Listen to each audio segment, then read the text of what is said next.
Hi everybody, Johan Bester here from KariSma Performing Arts. It's been a while, but we've been busy, as I'm sure you have, trying to negotiate this crazy time that we find ourselves in, this mandatory social distancing abnormality. I hope you've been doing well, that you've adjusted somewhat and have found a way to go about your business, which is exactly what we here at KariSma Performing Arts have been trying to do. You know, our main business, being choirs, presents a bit of a problem because choir per se means people gathering in a room. So we got together, my colleagues and I, and we worked out a plan. How can we be effective in doing choir even though we cannot meet in a room?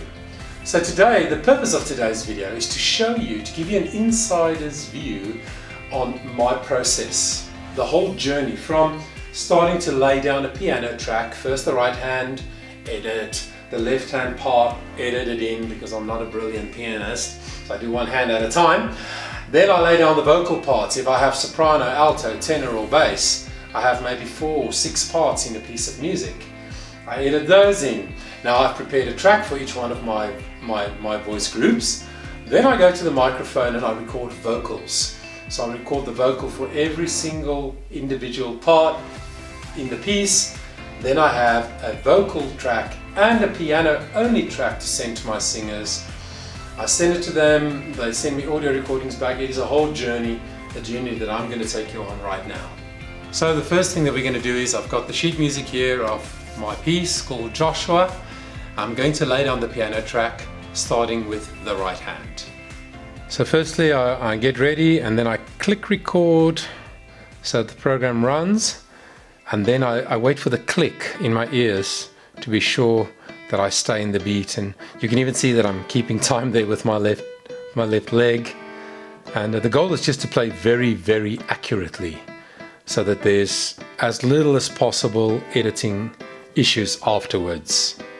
So yeah, now that the right hand is done, it is time for the left hand. Same procedure, and as you can see, I only do really short little bits at a time,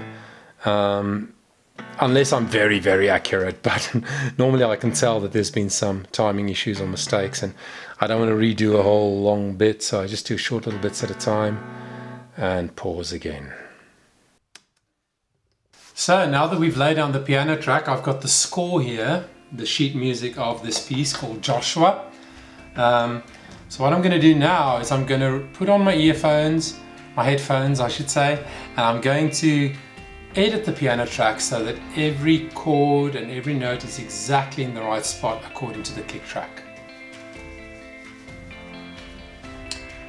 So I'm going to highlight the piano right hand, and then I'm going to go down here and I'm going to move these so that they're exactly all on the same beat. As you can see there, 10.1.1.1. Now I know that chord is all synced. The next one should be on that line, 10.2, because it's on the second beat. These two also should be similar, not similar, the same I should say, because they need to be played at the same time, 3 of them actually. I can also adjust the length, so you can see the top note there, I held for a bit longer than the other two, so I can make them, that's too much, I can make them a similar length. That looks good. And so I continue throughout the whole score, the whole piano track. It really takes some time, but it's important so that the audio that my singers will sing to is very, very tight. Each chord and each note on exactly the correct beat. That one's a bit too long. Yeah, and so this is the process. I'm now in bar 11, as you can see over there. And I think I've got about 100 bars or so it's going to take a while to get through it all. So once I've done the left hand like that, I click over here, or the right hand I should say, I click over here on the left hand Now I get a whole different line here of notes. You can also choose to see the score of what you played, which is pretty cool, but I don't use that as much. I use the piano roll so I can see where every note is placed. I can scroll back to the beginning to find the start, and you can even see there in the beginning of bar 13 already my timing was off in the playing. It's really tricky, you know, you think you play accurately, but then when you start editing you go, oops, this is not good. And this is the way the piano part editing happens.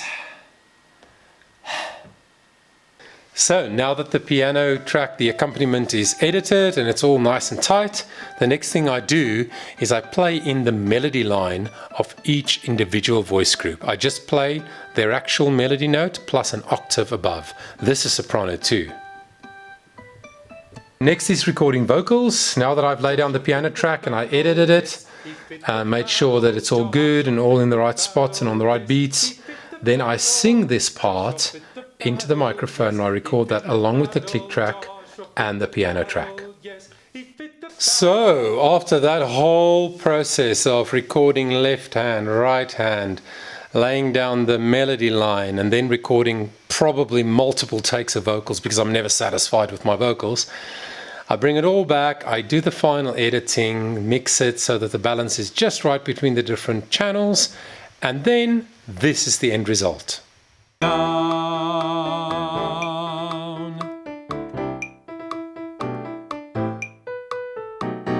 Joshua fit the battle, yes, he fit the battle. Joshua fit the battle, yes, he fit the battle. Joshua fit the battle, yes, he fit the battle. Joshua fit the battle, yes, he fit the battle. So that is just a brief look at the journey that we have when we try to create a rehearsal track like that. And yeah, just bear in mind that what I just showed you was just one part of the 4 parts of this piece. So it's quite a lengthy journey. It takes a lot of time and a lot of energy, but it's really helping because my choristers send me audio feedback, right? So they now sing along to the vocal track. They put that in their earbuds and then they record themselves and they send it to me even just on WhatsApp. I listen to that and I give them feedback. I go, check page 9, bar 37, your timing was off. And so individually I can encourage my singers to improve the way they sing that particular piece. And also it's very good for the singers because they say to me, sir, I can actually hear my own voice now, as opposed to in a choir rehearsal where there are maybe 60 voices. It's much harder for an individual singer to hear themselves. So now they can just hear their own voice, they just hear their own part in their ears. So it's actually a very effective way for them to learn to sing very, very accurately. And we have found here at KariSma Performing Arts that with all our choirs that we do this with, the singers are improving week by week in an exponential way. So it's quite exciting that, to me, that this lockdown craziness that we're in forced us to explore and develop this method of doing choir, which we might have to do for a while. So thanks for watching. I hope you enjoyed getting a bit of a view on this journey. Also, if you are a choir conductor like me, but you don't have access to all these tools, maybe you don't have an electric piano that can record straight into a recording program, you might not have a good recording program, good quality microphones, etc. But if you would like tracks like these to keep your choir going during this social distancing time, why don't you go to my website, the link is below the video, send me a message and say, Johan, I'm so-and-so from this and that choir, please get in touch with me so that we can discuss maybe there's a way that we can help you continue with choir during this time. I also wanted this video to encourage you, to give you some hope that even with something like choir, we can find a way to keep going during this time. And I think it's important to keep going because why did people join our choirs in the first place? It's because people love singing. People know how good it is for their soul and how good they feel when they sing, and the community. Now, we don't have weekly rehearsals at the moment, but what we do with our choirs is we have weekly online meetings. So we still see each other, and then we discuss things. We discuss a particular piece of music, a task that was set for the week.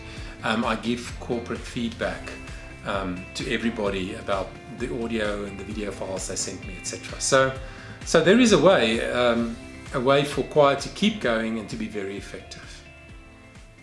So I just wanted to say that I pray that you stay safe, that you stay in peace. Our real enemy is fear, so never allow fear to creep in and control your life. This is Johan Bester saying, thanks for watching, and always remember that your voice matters.